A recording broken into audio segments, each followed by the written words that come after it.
origem do futebol em Portugal está envolta em algumas discordâncias. Todavia, emergem algumas certezas no que diz respeito ao local ou locais onde se teriam dado os primeiros pontapés na bola. Existe, porém, uma verdade aceita por todos. A introdução do futebol no nosso país veio de Inglaterra. A bola viaja com alguns jovens lusitanos educados nos melhores colégios de Sua Majestade.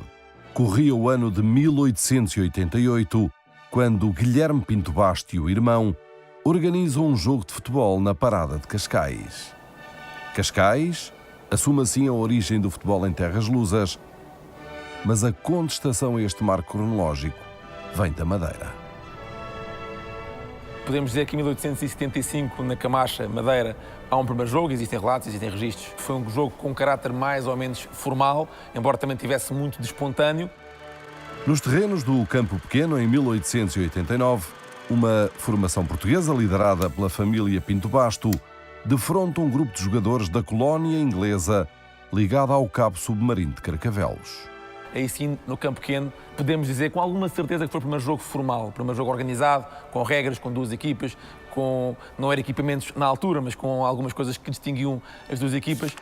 Acontecimento chique, testemunhado pelas famílias sociais mais abastadas e que sublinha a presença da elite aristocrata nas primeiras biqueiradas na bola de futebol em Lisboa. Estamos a falar de um período em que há um sentimento de decadência da raça, a portuguesa, em que raça portuguesa e não só, há um sentimento de decadência fisiológica da raça humana, da espécie humana.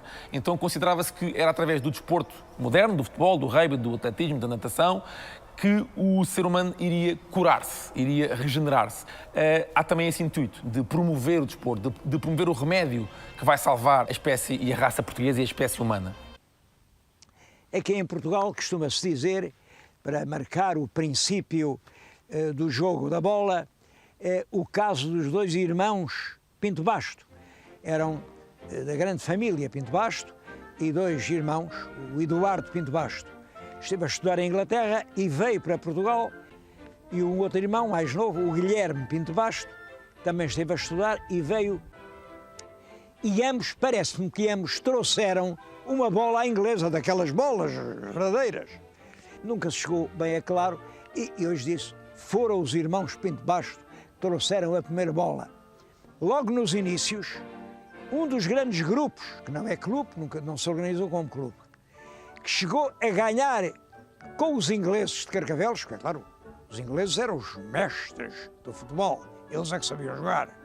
Depois um grupo de garotos portugueses foi jogar com eles e ganhou. Eram os garotos da Casa Pia, que tinham passado horas e horas a jogar com bolas de trapos ali nos pátios da Casa Pia. Foi esse espírito de interajuda, foi esse quererem todos a mesma coisa, que permitiu a primeira vitória internacional dos portugueses. Ganha pelos garotos da Casa Pia. Há estabelecimentos comerciais que têm na fachada placas comemorativas de acontecimentos menos importantes do que o que se passou aqui neste sítio em que estou, exatamente aqui. Ali nos princípios do século 1902, 1903, um conjunto de rapazes da bola vinham aí de jogar a bola no areal, sentaram-se, almoçaram e combinaram o seguinte: vamos fazer um clube novo, um clube de futebol. Bom, um clube, como é que ele se vai chamar? Naturalmente, Futebol Clube de Lisboa. Nasceu aqui o Futebol Clube de Lisboa. Era um grupo, claro, de gente modesta, mas muito importante, porque era esse Futebol Clube de Lisboa que reunia os rapazes que durante anos tinham jogado o futebol na Casa Pia e que tinham conseguido, exatamente em 1897, derrotar os ingleses. Foi a primeira vitória internacional do futebol português. Isto teve uma importância que a gente hoje está longe de poder entender, mas pensa ainda estavam a viver os anos a seguir ao ultimátum. Era fortíssima realmente aquela afronta da Inglaterra, e isto de ver um conjunto de jovens portugueses no retângulo do jogo derrotar a Inglaterra por 3-0 foi uma espécie de compensação nacional. Bom, o pior foi que a Casa Pia também tinha regras, chegava a certa idade os rapazes saíam, eles andaram aí por estes areais de Belém, aqui em Pedroços, ali nestas terras que ainda hoje os garotos jogam a bola, andavam por aí, mas não tinham nem balizas, nem campo, nem nada, não tinham pernas para jogar, tinham excelentes jogadores, não tinham mais nada. Isso transforma-se de tal maneira que começa a haver jogadores muito bons, verdadeiros génios de futebol. E esses génios faziam ganhar. E como com o jogo se estabelece a concorrência, a competição, todos os clubes começam a querer atrair os melhores jogadores. Bom, primeiro atraem-nos, olhem, pagando os bilhetes de elétrico. Depois, dando-nos um chazinho. O Sporting tinha lá os seus jogadores e tinha uma comissão de senhoras que depois do desafio dava um chá com os biscoitos aos jogadores.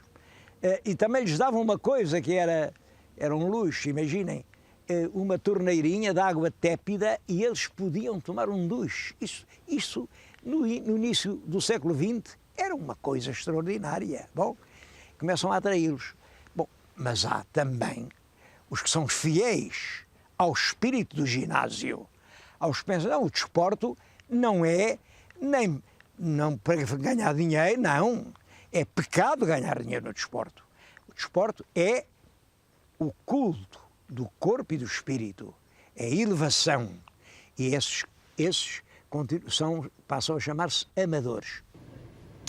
Bom, e é isso que está na origem da expansão do futebol como grande desporto popular. Tinham pernas, mas não tinham mais nada. Quando nessa altura havia um clube que tinha tudo, só não tinha pernas para jogar. Mas vamos contar isso noutro sítio. Eu estou-lhes a falar num dos lugares sagrados do futebol português. Estou aqui no Pátio das Malvas da Casa Pia de Lisboa. Acho que foi aqui, exatamente neste espaço que estou a pisar, que nasceu o nosso melhor futebol.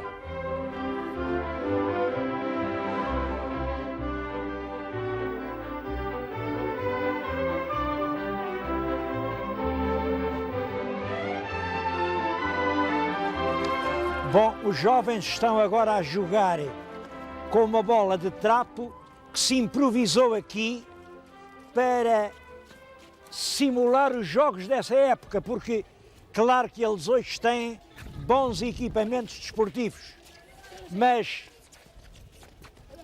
nos seus primeiros jogos era realmente com uma bola assim que eles, sem conhecerem as regras, faziam sobretudo aquilo que consideravam dar uma cheia. Uma cheia era aquilo que hoje, na gíria 2, se diz um balão, fazer subir a bola muito alto. Os velhos da Casa Pia dizem que viram dar cheias em que a bola passava por sobre aquele prédio e ir cair do outro lado na Rua dos Jerónimos.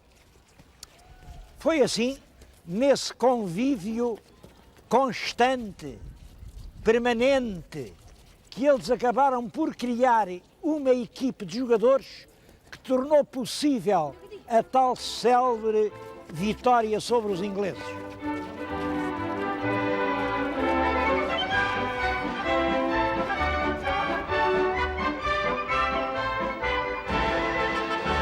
Foram os alunos do Liceu de Lisboa que tiveram a ideia de transformar esse futebol selvagem e espontâneo aqui dos casapianos num jogo regular.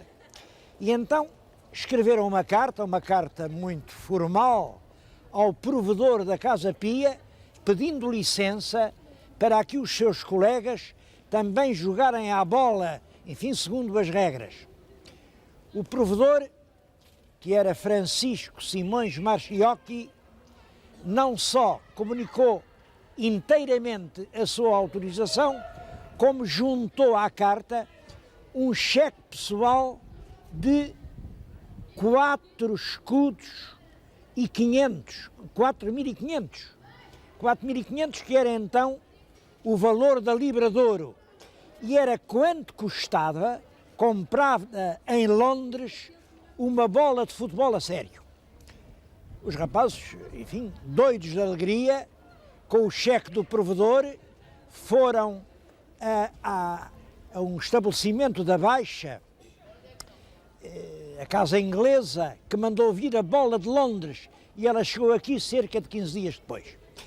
Estou a contar isto porque eu queria prestar esta homenagem ao provedor Francisco Simões Marchiocchi, que foi um dos poucos educadores portugueses que compreenderam claramente a extraordinária importância que o desporto pode ter na educação, numa educação global, na formação de espírito de interajuda, de equipe, de esforço comum.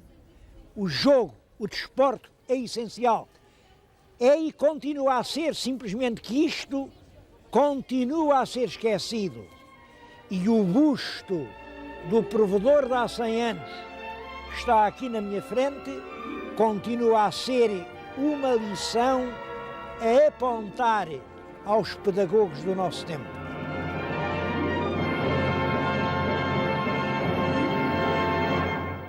Com a chegada da bola ao pátio da Real Casa Pia de Lisboa, nos Jerónimos em Belém, o futebol vai se libertar do espartilho aristocrático. A popularidade do futebol iria crescer após a vitória da equipa casapiana frente aos ingleses do Carcavelos e com a fundação, ainda hoje, dos maiores clubes portugueses. Bom, estas datas, 1900, são decisivas para a história do futebol em Portugal. Em 1904 é que se fundou o tal Sport Lisboa, quer dizer, os rapazitos que outrora tinham jogado lá no pátio da Casa Pia, agora têm o clube, é o Sport Lisboa. Curioso que eles escolheram como equipa uma camisola encarnada, já nessa altura o vermelho tinha um sentido de protesto, de insubmissão, de desejo de qualquer coisa diferente. Como símbolo, uma águia. Eu não sei bem porque é que eles escolheram a águia, mas o que se dizia é que a águia é o único animal que tem força para olhar o sol de frente e de olhos bem abertos. Bom, apesar do vermelho das camisolas e apesar da águia de olhos abertos, os rapazes tinham que andar a correr de areal para areal, levavam umas pesadas traves, uns levavam umas enxadinhas, faziam um buraco, mediam os centímetros, punham a trave, punham uma rede, era a baliza, levavam também um regador com cal, e com o regador, com um fio que 2 deles esticavam, marcavam, e isto era extremamente trabalhoso. Depois de um jogo, ali nas Salésias, ou em Pedroços, ou naquela região onde agora fica a estação fluvial, foi sempre por ali que eles jogaram, eles estavam exaustos, e tudo quanto tinham era ir beber um café àqueles cafés de Belém. E naturalmente é difícil resistir a tanta incomodidade. É difícil. Entretanto, o futebol dos senhores, o futebol primoroso da sociedade mais bem-sucedida também progredia, as classes bem instaladas criavam os seus clubes. É nessa altura que aqui aparece enfim, em terrenos que eram do Visconde de Alvalade, um clube novo, um clube que tinha tudo, tinha os riscos do campo marcados no chão, tinha já as balizas postas nos seus lugares.